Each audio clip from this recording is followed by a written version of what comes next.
और इधर ट्विशा शर्मा केस में आरोपी गिरिबाला के घर हुई चोरी पर सवाल उठ रहे हैं और बवाल हो रहा है। ट्विशा के भाई ने क्यों इस चोरी को संदिग्ध बताया। इधर आरोपी गिरिबाला और समर्थ की न्यायिक हिरासत 14 दिन के लिए फिर से बढ़ा दी गई है।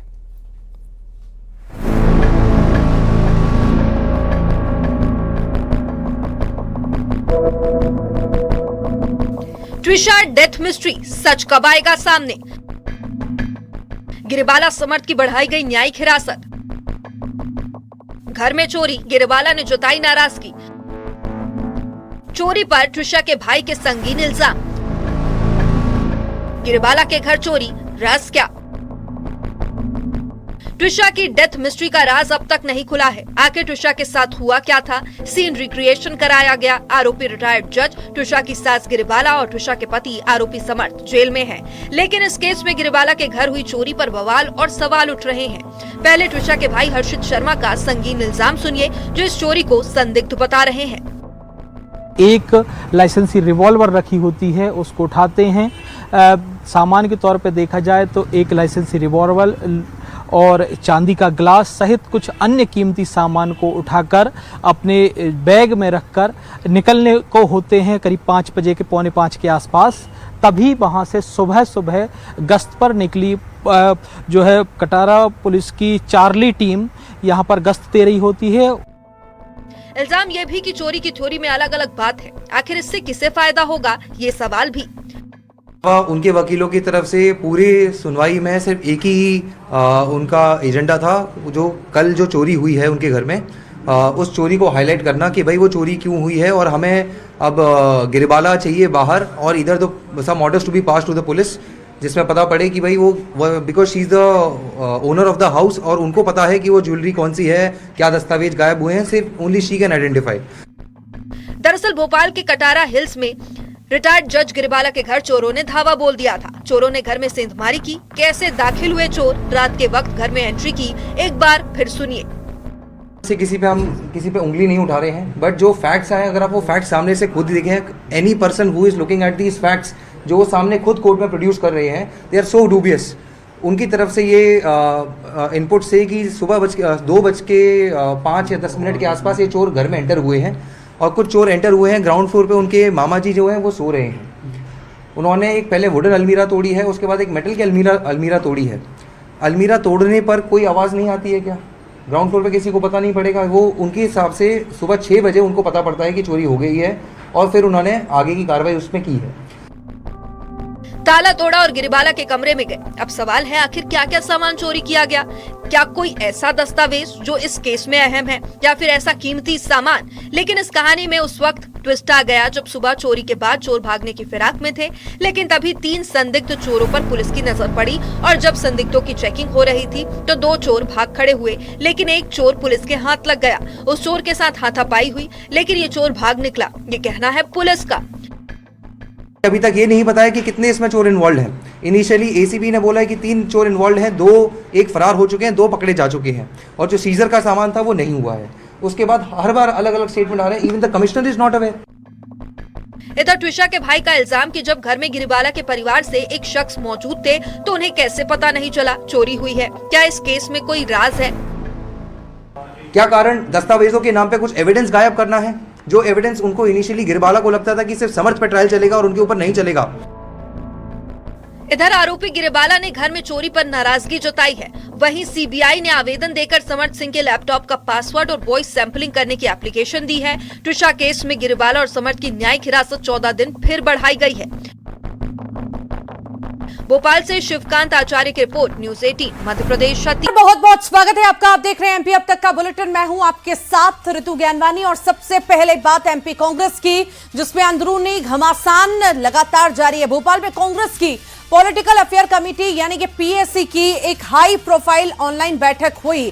पीएसी की बैठक प्रदेश प्रभारी हरीश चौधरी की तरफ से बुलाई गई थी, जिसका मुख्य एजेंडा छात्रों की गूंज कार्यक्रम की रूपरेखा तय करना और राज्य के मौजूदा राजनीतिक घटनाक्रमों पर रणनीति बनाना था। इसी दौरान भोपाल स्थित प्रदेश कांग्रेस कार्यालय के बाहर नाराज कार्यकर्ताओं ने धरना दिया।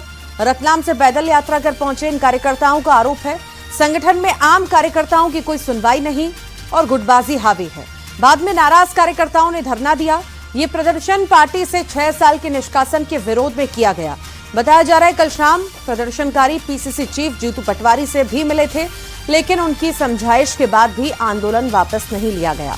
उधर रतलाम जिला कांग्रेस का कहना है अनुशासनहीनता के चलते कार्रवाई की गई थी।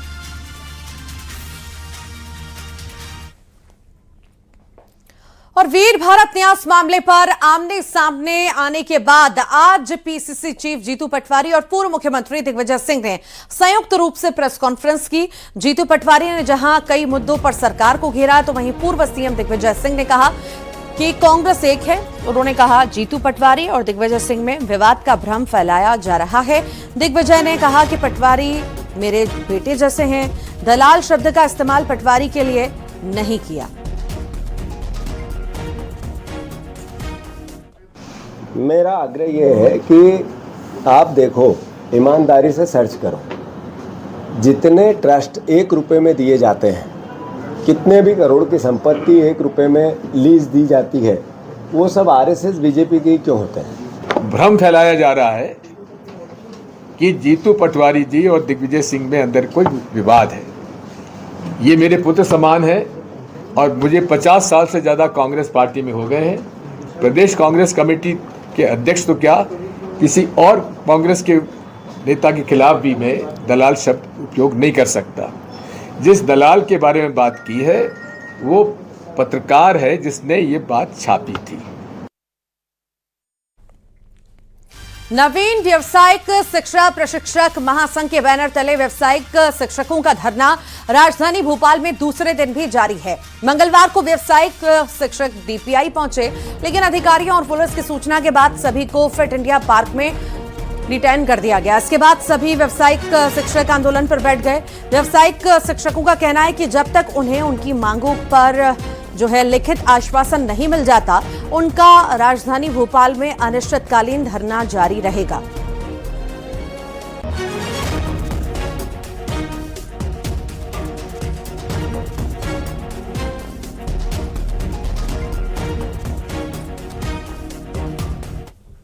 कल से डेरा डाले हुए व्यावसायिक शिक्षक सबसे पहले तो उन्होंने जो है पहले अंबेडकर पार्क में अनिश्चितकालीन धरने का ऐलान किया। उसके बाद आज जब सभी व्यावसायिक शिक्षक डीपीआई पहुंचने वाले थे, वहां धरना देने वाले थे, लेकिन पुलिस ने उनको फिट इंडिया जो पार्क होता है उसमें सभी को कह सकते हैं कि डिटेन टाइप का कर दिया है और सबको बोल दिया है कि आप यहीं रहें, यहीं से अपनी आवाज़ को बुलंद करें, चाहे वो आवाज़ ऊपर तक ना पहुंच पाए, क्योंकि ना तो यहाँ वो प्रदर्शन करते हुए दिखेंगे, ना ही कोई उनकी कोई सुनवाई करने आएगा।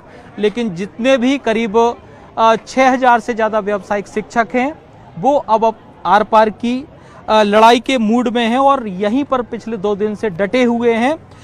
ना ऊपर छत है, ना खाने का कुछ इंतजाम, बावजूद उसके प्रदर्शन लगातार जारी है। और हम उन सभी से ही फिर से एक बार और बात कर लेते हैं।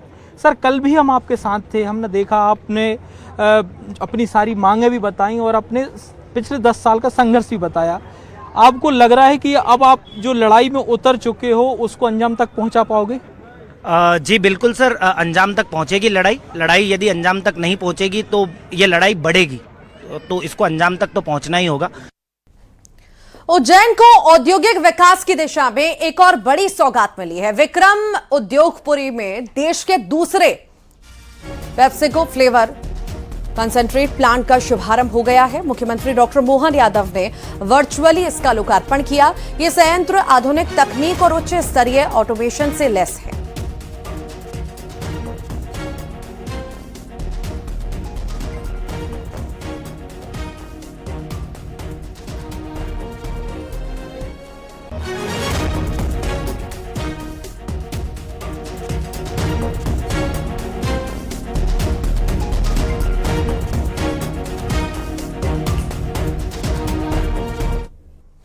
भोपाल में केंद्रीय मंत्री ने सीएम की तारीफ की है। प्रहलाद जोशी ने की है सीएम की तारीफ। अक्षय ऊर्जा में काम के लिए यह तारीफ की गई। उत्कृष्ट कार्यों के लिए सीएम को धन्यवाद दिया।